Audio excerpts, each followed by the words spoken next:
আসসালামু আলাইকুম এভরিওয়ান।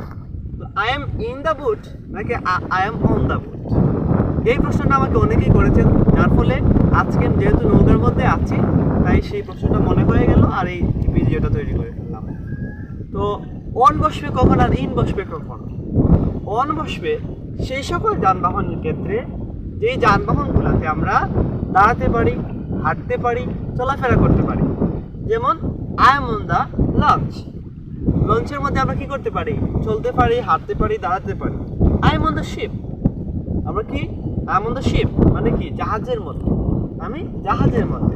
জাহাজের মধ্যে কি আমরা দাঁড়াতে পারি, হাঁটতে পারি, চলাফেরা করতে পারি, তাই সেই ক্ষেত্রে কি বসবে?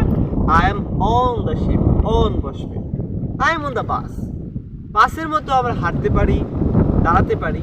আর আমরা দেখি থাকি যে লোকাল বাসের মধ্যে কি করে অনেক যাত্রী দাঁড়িয়ে যায়, তাহলে আমরা নিঃসন্দেহে বলতে পারি I am on the bus, I am on the বাস।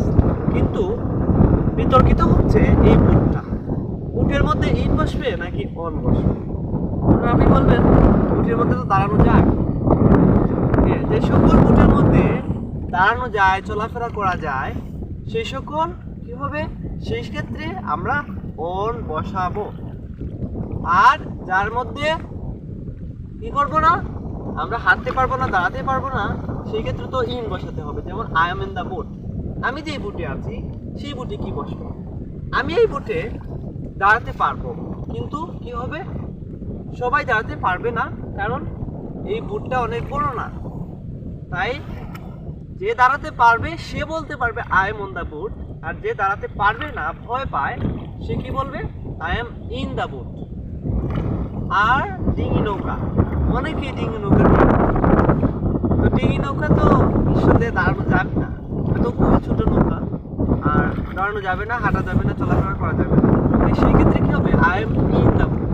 মোট কথা, যেই সকল যানবাহনে হাঁটা যায়, দাঁড়ানো যায়, চলাফেরা করা যায়, সেই ক্ষেত্রে অন বসবে। আর যেই ক্ষেত্রে এইগুলো করা যায় না, দাঁড়ানো যায় না, বসে থাকতে হয়, সেই ক্ষেত্রে ইন বসবে। আর নৌকার ক্ষেত্রে আরেকটা জিনিস হচ্ছে, আমরা সাধারণত নর্মালি নৌকার মধ্যে বসেই যাই, তাই ইনটাই বেটার। ওকে গাইস, আসসালামু আলাইকুম।